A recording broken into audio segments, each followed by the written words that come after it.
day 2 of our weekend big dig.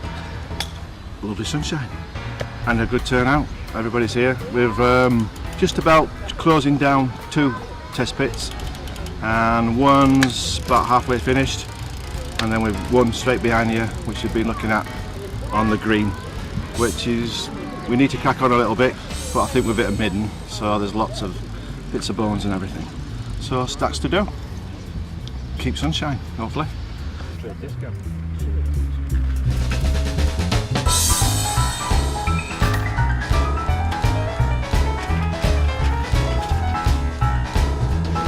It's the top end of the green on a sloping section. When we opened it up, within the first 10 centimetres we found the tops of the rocks that you can see there now, the stones, and small finds including some French coins, an English coin, bits and pieces from fireworks and the like, but nothing that exciting. What we did then is went down another 10 centimetres through the next layer, and that's uncovered more of the rocks, and it looks like it's a construction of some sort, whether it's a wall or the top of a stone covered pit, whatnot. We won't know till we open that up. But around the sides of it we're finding what looks like butchered bones, so presumably animals on that basis. There's also, we're finding quite a bit of nice looking chert. Whether it's worked or not we don't really know. There's also slag in the waste, and quite a bit of glass and pot.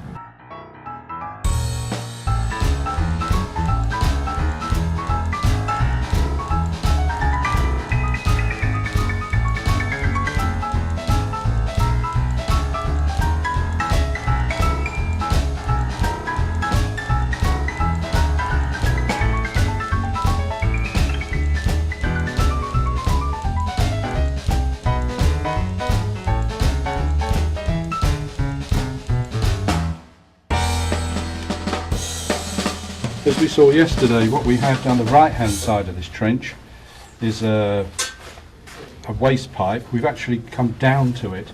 You can possibly see the collar of it down there. There's a sort of purplish bit, which is the collar of a pottery salt glazed pot pipe, presumably carrying top water from over there. So you can see there's a cut through here, which is where they've put the trench in, and where they've actually gone through, presumably with a jackhammer, on that whopping grey rock there in order to get the trench in. On the left hand side of it, this side, the chapel side, we had that beautiful cobbled surface, cobbled just as well I think as the marketplace, and we were hoping of course that underneath it we would find something to give us some date for the cobbling. Well, we found nothing other than quite a lot of lime mortar and some charcoal.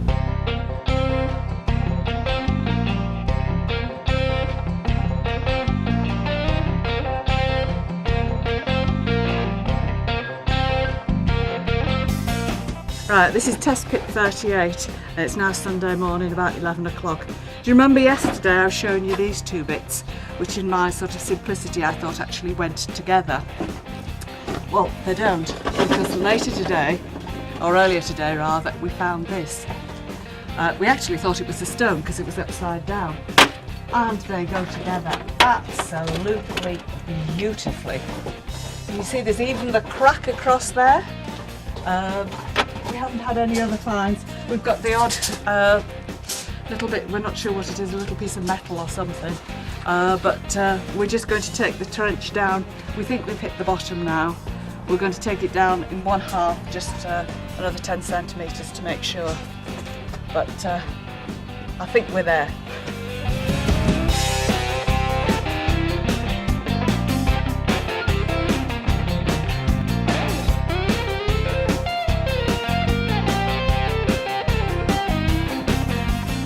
We've been excavating a test pit at Daleholme, which is on the north-east side of Reeth. We opened it yesterday morning, and it's taken quite a bit of doing because there's a lot of build-up. So the first 50 centimetres or so was this very dark, black, organic-looking earth, and after that we came on to 2 things. One, a a layer of kind of building rubble with bits of decayed mortar in it, and then adjacent to that there was a quite nice layer of cobbles, which we've now gone through. Dale Home, the house, was built in 1914, so what we think is probably all of that first 40-50 centimetres was built up over the last century. And then the cobbles, we're wondering if they're associated with a school that is literally 5 feet away from the site of the test pit. It's turned into quite an interesting test pit, really. But we're now getting odd bits of this thicker blackware, which is new, but still blue and white ware. Such a shame. Still quite large holes through our pipe pieces and burning, so they're obviously quite late. And then bits of iron, which would need to be x-rayed to see what was inside. But yes, we're still going down. We've still got a lot of charcoal. We've got some mortar, and we're at 90 centimetres, so we're going to keep going and see what we find next. Well, it's now about, I think, 2 o'clock-ish on Sunday. This is test pit 38. We've just finished. It's looking a bit of a mess at the moment, but that's because it was so wet and windy yesterday. We've thoroughly enjoyed ourselves over the 2 days. We've had quite some finds, as I think I showed you, that lovely great piece of pot, 2 bits of pot that fitted together. We've had some fun and quite a few finds. We usually find stems, but we found a bit of a bowl this time, so that's a plus. Some metal, including a very sort of intriguing key-like bit that I am hoping, fingers crossed, fits the barrel lock that we found next door when we were doing a test pit there that's gone off for conservation. So I shall be sending that off to be x-rayed to see if it is a key. It certainly looks key-shaped, and if possible we'll probably have that conserved as well.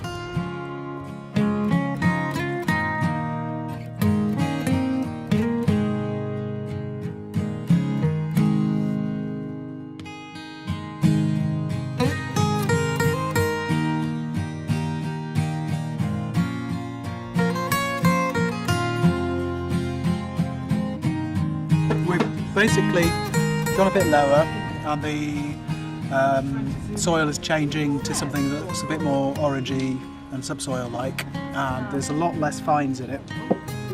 And there's these 2, excuse my mucky hands as we've just cleaned them, these 2 bits of pot. Well, this one has a touch of green glaze on, I hadn't seen that before, which might well be medieval.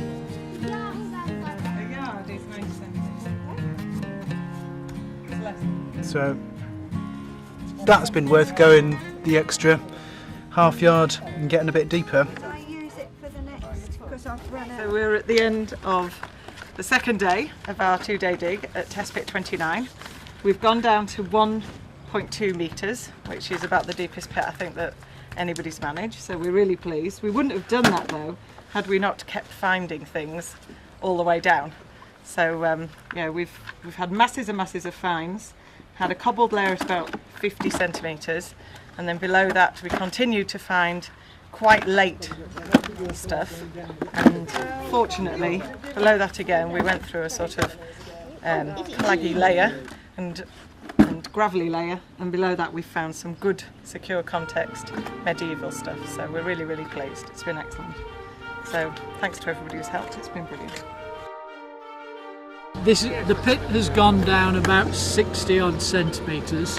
As we went further down, the numbers of finds have dropped off. Our peak in finds was at about 30 to 40 centimetres. So they dropped off quite considerably. We started digging context level 7, and about halfway through that we came across what looks like a cast iron water pipe. It's about 50 centimetres diameter. It runs across the pit, from east-west across the pit.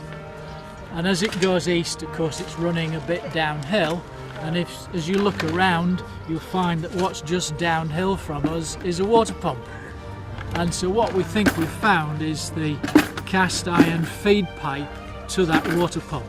If you look again back to the water pump, the date on that is 1868, so it's a good case to suggest that the pipe probably dates back to about that time. The pump's no longer used, and we don't know whether there's any water in that pipe at all. So rather than disturb it any further and risk damaging it, we've stopped digging and we're backfilling the hole. We've dug 6 test pits this weekend, which was also our contribution to the Festival of British Archaeology organised by the Council of British Archaeology. We had mixed fortunes. The day when we started 5 pits was also the day of massive weather warnings, and it was a pretty wet, muggy day in which several trenches really had to be left once they flooded. Today, Sunday, has been the most beautiful weather. We added a test pit on the green. The great innovation, I think, for us all has been the tent. On the green, with the displays and with pottery on view. We had over 40 visitors yesterday and over 60 today, which is not a bad result.